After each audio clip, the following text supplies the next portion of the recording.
Hey everybody, it's Chris and Kristy Vallee with the Vallee Team at RE/MAX Center.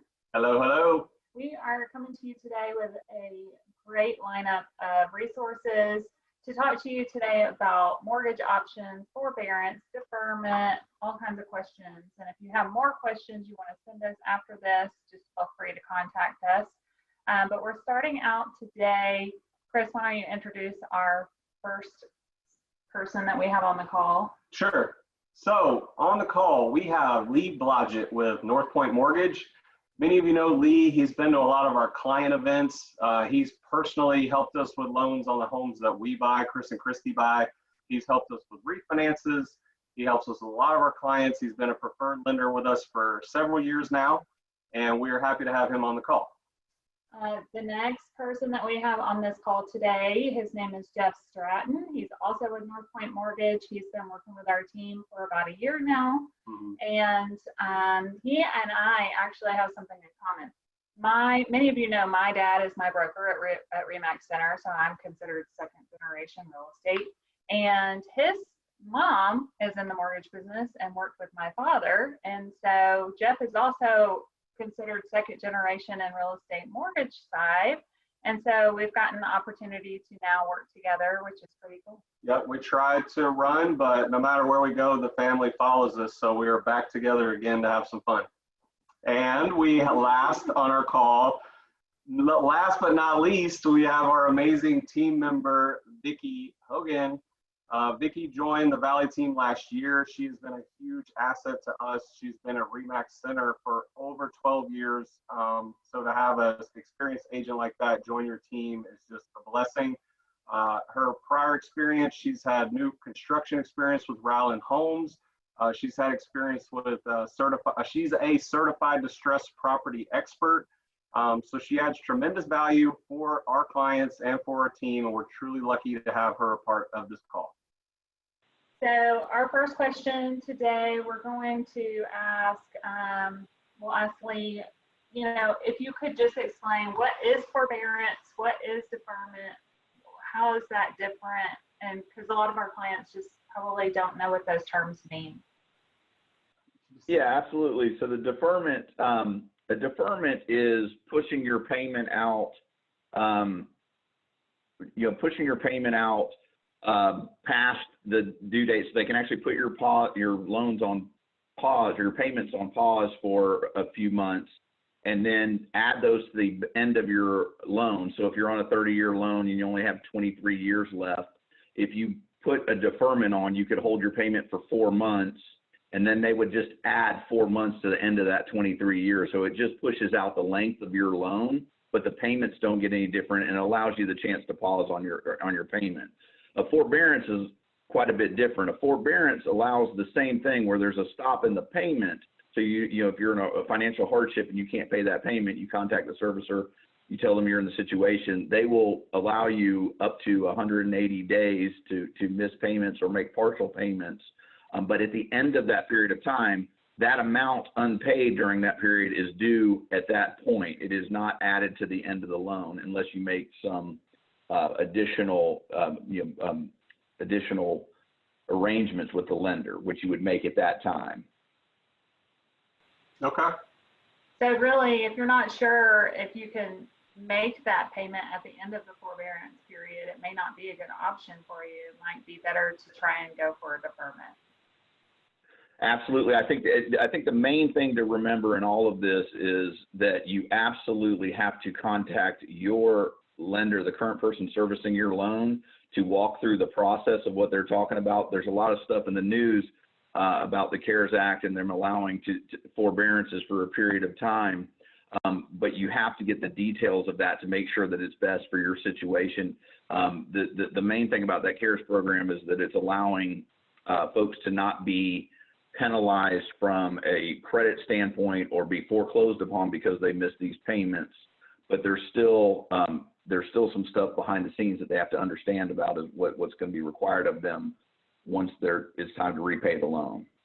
You've given us too much gold. You've answered some of the future questions, but we'll try to, it's new to some clients. This is like new type terms or things that they're just now hearing about. So it's fine if it gets reset again, because you know, the more they hear different stuff like about CARES or different things, the better it'll help them. So question 2 was, what is the next step if you think you need to do a forbearance or a deferment? And you kind of answered that saying to contact their mortgage company. But we also wanted to see what you would say about if somebody thinks they should just stop paying and how that affects their credit, or what the CARES Act allows under these different types of loans. So if you could talk a little bit about that. Yeah, sorry to jump ahead a little bit, but yes, absolutely. So you need to you need to reach out to your mortgage servicer to find out exactly what their programs are, find out what the process is. But I think one of the things is you definitely don't want to take the idea that you just can stop paying your payment without notifying anybody. You have to reach directly out to them, identify what it is. Now, the good news in all of this is that you don't have to prove to them the hardship that you're in. You don't have to get a bunch of paperwork and do all those things. You're allowed to just call them. But the big piece of advice I would give is be careful not just to take advantage of that just because you don't have to prove it. Really think through. There's so many people in a real hardship position now that need, to take some time away from their mortgage because they simply don't have enough money to pay it during this hardship time. But just because you can take advantage of it, if you can pay your mortgage, it probably long-term is the best thing, because when you call these folks, they will give you their options. The deferment really isn't a very common option right now. It's more about the forbearance. And the important thing to remember is that the forbearance isn't forgiving the payment. There's not some special thing that's happening that you won't ever have to pay your mortgage. What's going to happen at the end of that period of time, you're going to owe the entire amount due. If you don't have that entire amount at that point, you're going to have to set up a payment plan. So now you're going to start paying your full payment, plus you're going to have to pay whatever you missed over that 6 months. I think they give you up to like 12 months to repay it, but that's a significant amount of money to be repaying. There are options if you're in hardship during this time, but at some point there's things that get put off that you have to deal with later.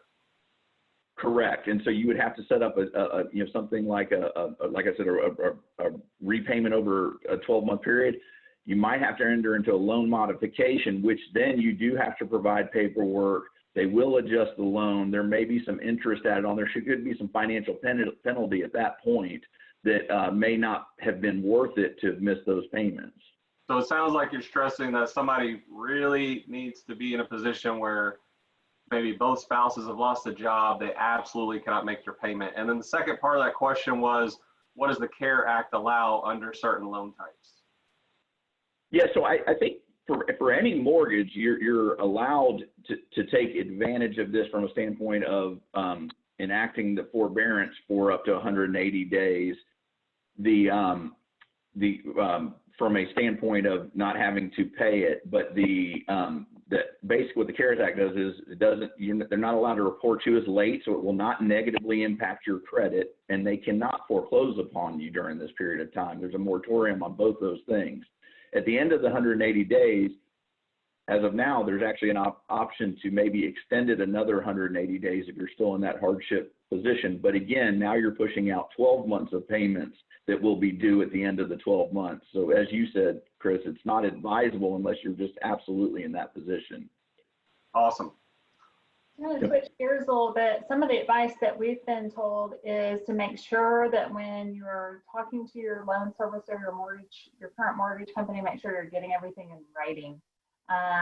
So, you have these phone conversations, but you want to ask the bank or the servicer to send you these details by email so that you can really review it and not just go off of a phone call. So make sure if you're in this position, that you are getting everything in writing. We're going to switch gears here and ask a little more information about what's going on in today's market. And Geoff, so what are you seeing and how COVID-19 is affecting mortgages for current buyers in the market, specifically people who maybe got their pre-approvals already but are in the market looking now? Are they able to get better rates, or what are the new loan requirements? What can you tell us about that? Good question. Basically, COVID-19 has added a little bit more volatility in our market than we have seen in a long time. However, rates are still at historically low levels, making this a great time to still buy if they're out looking. We're still seeing rates in the mid to low threes, even a couple like 2.99% on VA loans.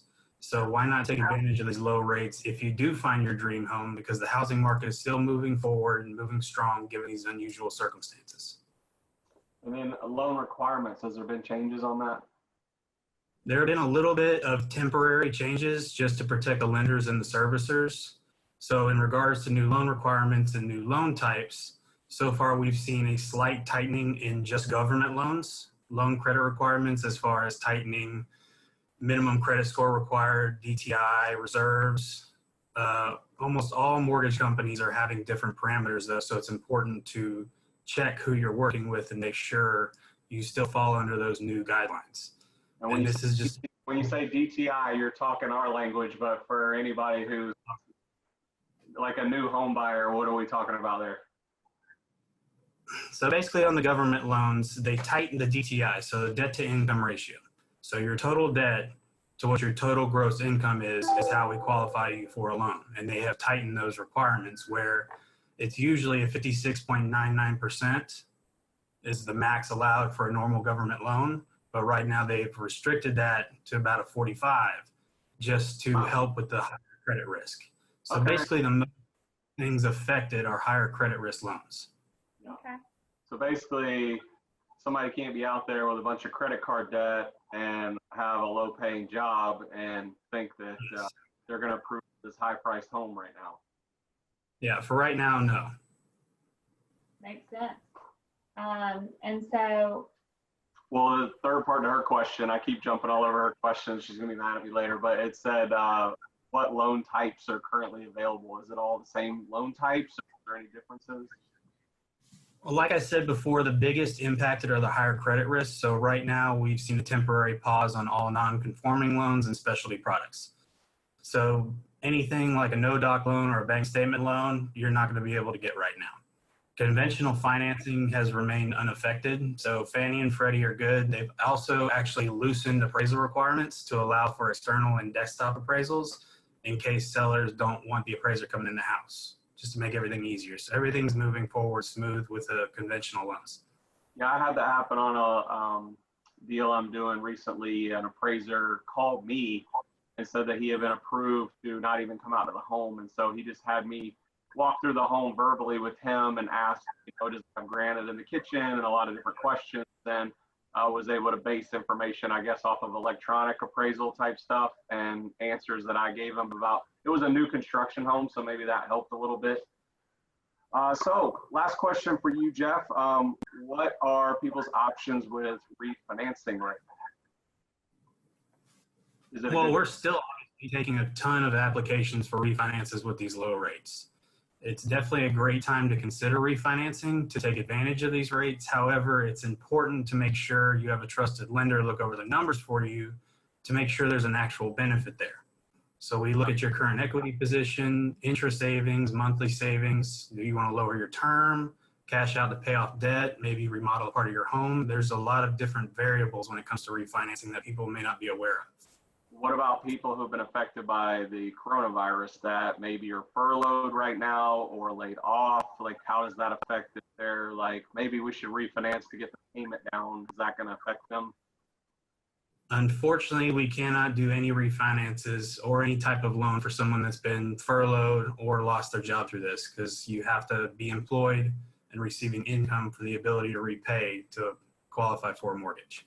Kind of similar to being able to approve to buy a home, to refinance a home, still need proper income, proper debt, those type of things that are going to get looked at, right? Yes, it's the exact same. Cool.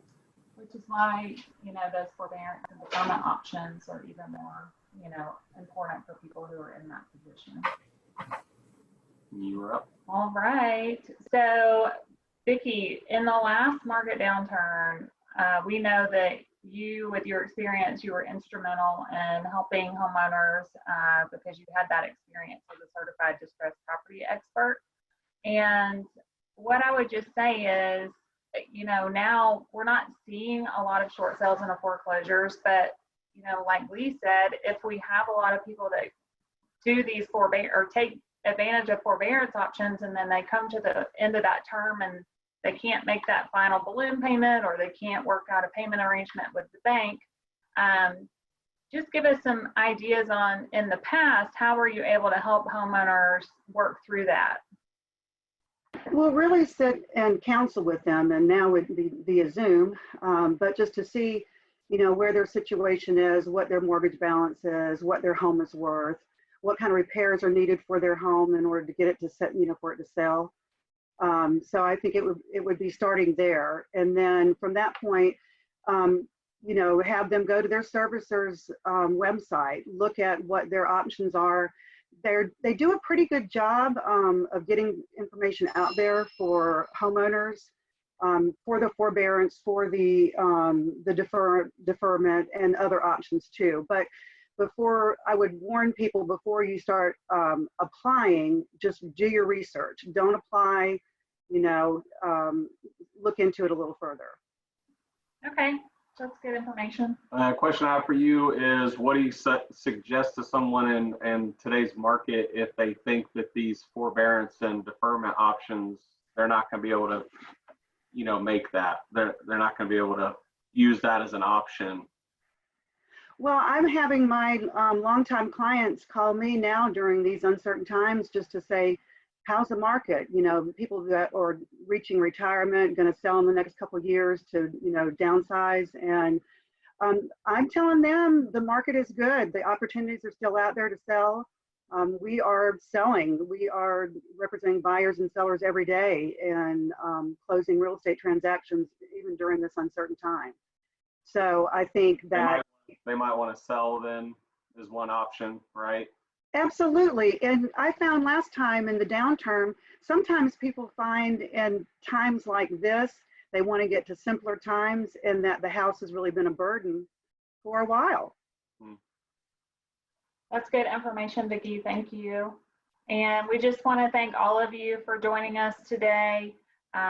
It's been really helpful information for, I'm sure, our clients and customers. For the next couple of months, we're going to have questions, and this will be a good resource for them to look at.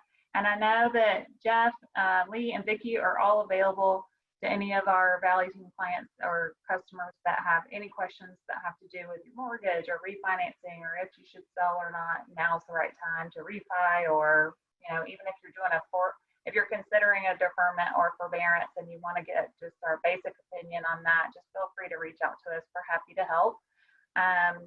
And then you can we'll make sure that you have all of our contact information after this video in case you have any questions.